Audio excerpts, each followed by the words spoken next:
Olá, a paz do Senhor Jesus a todos. Você está no canal da Igreja Cristã Maranata e esse é o programa Nutrição e Saúde. E a você que nos assiste, seja muito bem-vindo. Lembrando que este programa ele é semanal e também você pode nos assistir pela TV, no canal 126 da TVRO da Embratel e no canal 85 pela Sky Livre. E no programa de hoje, irei conversar com o Dr. Isaac e hoje iremos falar sobre o tema hipertensão. A paz do Senhor Jesus, Isaac, seja muito bem-vindo. A paz do Senhor Jesus, doutora Bruna, a paz do Senhor Jesus a todos que nos assistem. Muito alegria nós temos em estar aqui para abordar um tema muito importante que atinge uma grande parte da nossa população. Amém. Doutor, então conta pra gente sobre a sua área de atuação, a formação. Então, doutora Bruna, eu sou formado pela Universidade Federal do Rio de Janeiro. Eu atuo diariamente desde então em terapia intensiva. É um médico que está dentro do CTI. Diariamente ele trabalha com o paciente mais grave, o paciente que existe um risco de vida. Então ele precisa ficar monitorizado e principalmente durante a nossa prática nós abordamos diariamente muito com relação ao controle da pressão arterial. Muito bem. E para nós iniciarmos aqui, sobre esse tema, segundo informações, do Ministério da Saúde, é uma doença que ela vem herdada dos pais, na maioria dos casos. Em média, 90%. Então, é um número bem considerável. Mas explica, então, pra gente o que seria, o fato da pessoa ter hipertensão, o que nós devemos saber sobre esse tema? Doutora Bruna, a hipertensão é uma doença crônica. É uma doença que ela se instala, mas ela se manifesta a longo prazo. Não existe alguns dias, meses, ela de fato ela se manifesta a longo prazo. Geralmente, os pacientes eles são assintomáticos, eles não sentem nada.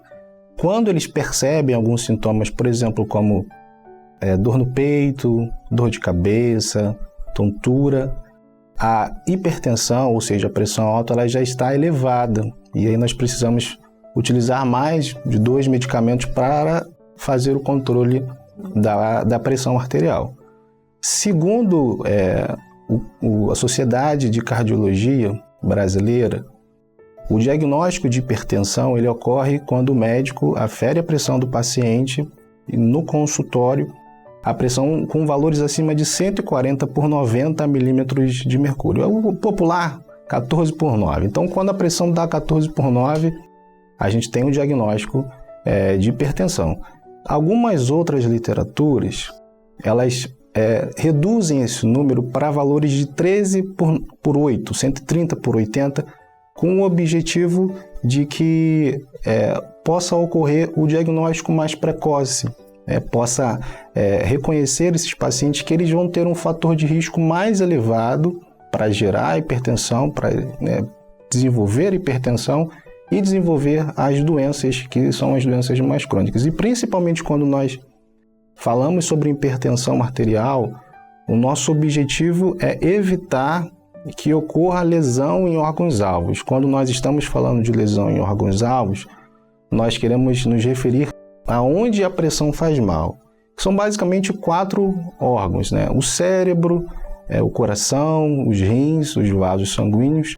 Então, a doença, no seu estágio final, no seu estágio grave, a doença vai causar o derrame, que a gente conhece pelo AVC, o infarto, doença renal, o paciente tem a insuficiência renal crônica, ele precisa de hemodiálise para ter a filtração do sangue, e a doença arterial periférica. Então, basicamente, o tratamento tem como esse objetivo, evitar a lesão dos órgãos alvos.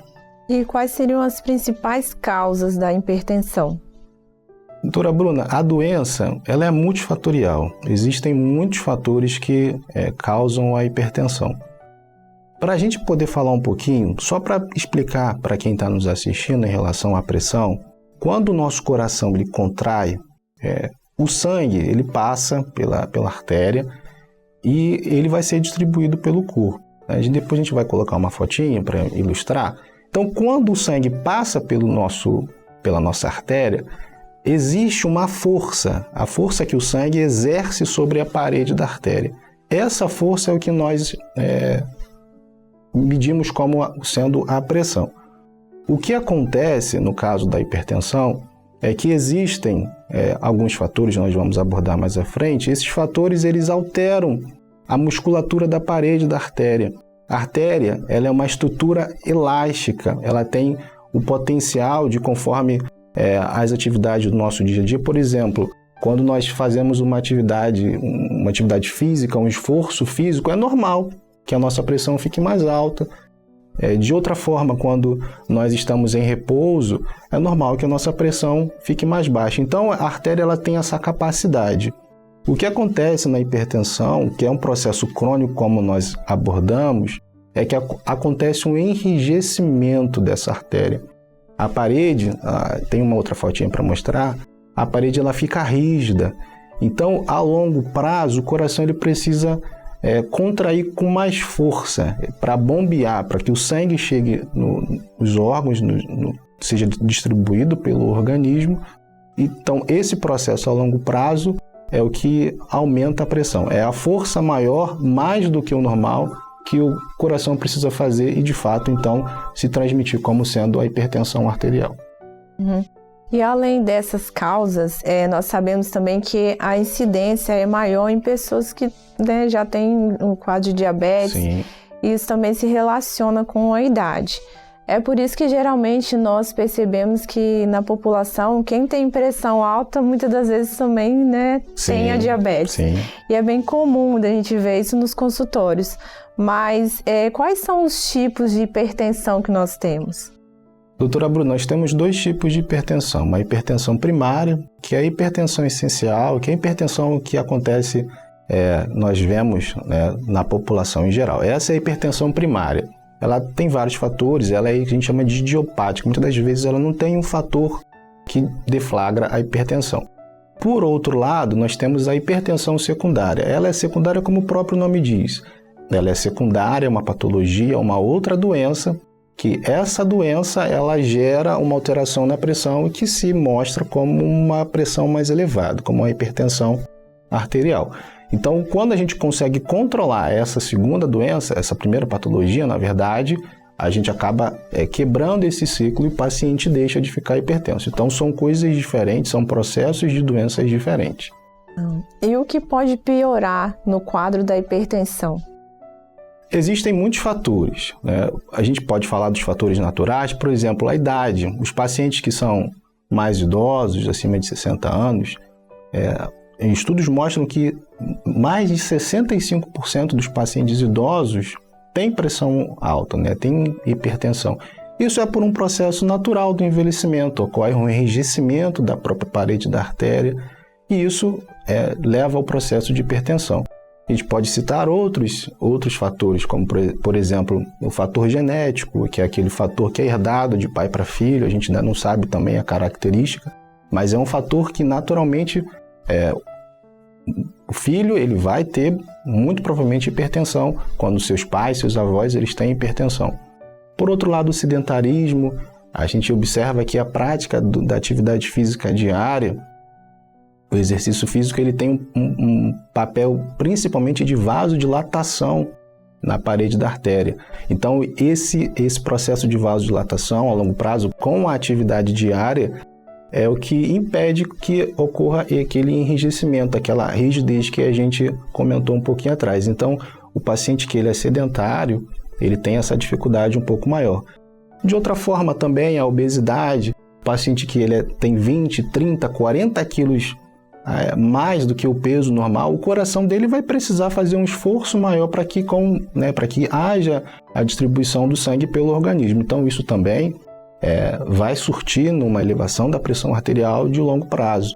A gente também pode falar um tema importantíssimo em relação à questão do sal, o sal como sendo um conservador da nossa alimentação, os alimentos enlatados, está muito presente na nossa alimentação Então o sal ele tem um potencial de reter água, aumenta o volume intravascular, o volume dentro do nosso sangue. O coração, da mesma forma, ele precisa bombear, ele precisa contrair de uma força maior, e isso no longo prazo é o que desenvolve a hipertensão arterial. Verdade. Vou fazer uma observação aqui, né, importante. Muitas pessoas que são diagnosticadas, né, com a hipertensão, elas iniciam um tratamento, e depois de um tempo, quando elas vão medir a pressão, aí vê que está tudo normal. Aí aquela pressão, né, que a gente conhece 12/8, acha que não precisa mais tomar medicação porque a pressão está normal. Só que isso é por conta da medicação, né? Mas, então, nesses casos, o que o doutor orienta? Olha, doutora Bruna, isso é um ponto importantíssimo. Nós estamos aqui, além do papel de orientação, também um papel de conscientização. Porque o paciente realmente está com a pressão controlada por causa da medicação. E o que nós percebemos é que às vezes é muito complicado, é muito difícil, porque muitas das vezes o paciente ele tem mais de uma doença, então muitas das vezes ele precisa fazer uso de 5, às vezes até mais que 10 comprimidos. Então a questão da adesão terapêutica é um ponto sensível, um ponto fundamental. Mas o nosso papel aqui é esse, de conscientizar, de fazer com que todos entendam que é necessário a medicação além das outras medidas, as medidas não farmacológicas. Mas se a sua pressão ela está controlada nesse nível de 12/8, é por causa da medicação. Então não subestime a hipertensão. Mantenha fazendo uso da medicação, não faça a adesão da medicação apenas quando a medicação está apenas quando a pressão está alta ou apenas quando a pressão está baixa. Siga o tratamento que o seu médico te orientou. Isso, sem sombra de dúvida, vai evitar com que você tenha problemas, doenças graves lá na frente. E doutor, como uma pessoa com hipertensão ela pode viver sem muitas alterações na qualidade de vida? Basicamente, doutora Bruna, nesse caso, nós estamos falando em relação a bons hábitos de vida, né? É claro que o papel da medicação ele tem importância, mas aqui nós podemos falar sobre outros assuntos em relação à boa ingesta hídrica, né? A ingestão de água ela tem o papel de afastar o problema do sal, né? De outro modo, a gente vai ter uma redução de alimentação com excesso de sódio, né? E a gente não está falando só também daquele salzinho branco que a gente coloca lá na comida, a gente também está falando em relação ao próprio sódio. Por exemplo, dentro da garrafinha de Coca-Cola, né, existe um alto teor de sódio, os alimentos enlatados, a gente vê hoje em dia nas embalagens, embalagem de lasanha, embalagem de pipa, vem aquela marcaçãozinha negrito, que é alto teor de sódio. Então a gente precisa, além de retirar o sal, propriamente que a gente conhece, a gente precisa também retirar esses alimentos que contêm sódio, né?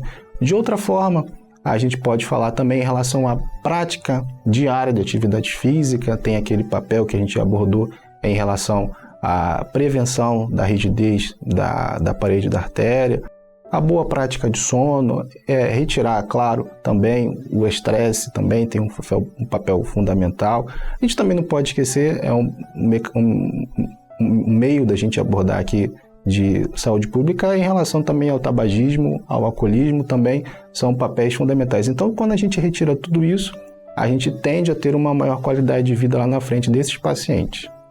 E para nós finalizarmos, doutor, qual seria a orientação que o senhor pode nos deixar aqui para quem é hipertenso?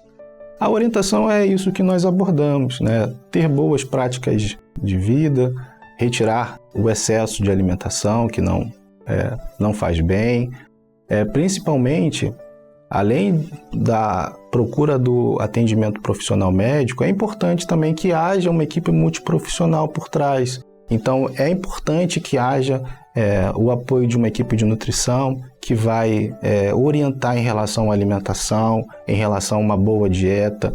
De outra forma, também, um profissional de atividade física, um educador físico que vai orientar em relação à prática da atividade física, a orientação à carga, o tipo específico individualizado para cada paciente. Então, quando nós fazemos esse apoio em conjunto, certamente a qualidade de vida do paciente lá na frente ele ele vai ser benéfica. Ele tem tudo para que tenha uma vida mais saudável, melhor. Esse é o nosso papel. Não subestime a hipertensão, faça o tratamento conforme o seu médico te orientou. Sem sombra de dúvida, longos anos aí à frente podem vir, caso você mantenha essas orientações que nós estamos aqui dando. Amém. A redução no consumo de sódio, tanto nas preparações quanto nos alimentos processados, né, eles auxiliam bastante no controle dessa hipertensão. Uma maior ingestão de alimentos ricos em potássio, por exemplo, como banana, mamão, melão, feijão, grão de bico, água de coco, entre outros. Alimentos também ricos em fibras, maçã, laranja, cereais, são nutrientes que vão também auxiliar na redução dessa pressão sanguínea. E estudos também comprovam que uma boa alimentação e selecionando corretamente os alimentos podem, de uma maneira geral, trazer ao paciente uma vida mais tranquila. Então, podemos verificar que a alimentação também pode contribuir para a melhora, né, de determinado tipo de doença, assim também como se alimentar de forma errada vai trazer muitos problemas à saúde. Então, nós precisamos entender desse tema para saber escolher os alimentos de uma melhor forma e sempre procurar um profissional para te ajudar. Então, irmãos, ter saúde é um presente que o Senhor nos deu, né? Quando nós estamos bem, saudáveis, nós temos força e disposição para trabalhar e servir a Deus. Ele tem o poder para curar os doentes, mas nós precisamos fazer a nossa parte, que é de cuidar do templo que nós somos, né? O templo do Espírito Santo. E para finalizar, eu vou deixar um texto bíblico aqui para a nossa reflexão, que está lá em 3 João 1:2, que vai nos dizer assim: Amado, oro para que você tenha uma boa saúde e que corra tudo bem, assim como vai bem a sua alma. Amém? Então eu quero agradecer aqui a participação do Dr. Isaac. Muito obrigada por aceitar o convite e já está convidado para voltar novamente, doutor. Conte conosco e nós estamos juntos para uma melhor saúde da nossa população, de nossos irmãos. A paz de Jesus. Amém. E este foi mais um programa de nutrição e saúde. Eu já te aguardo para a semana que vem para mais um tema. A todos a paz do Senhor Jesus.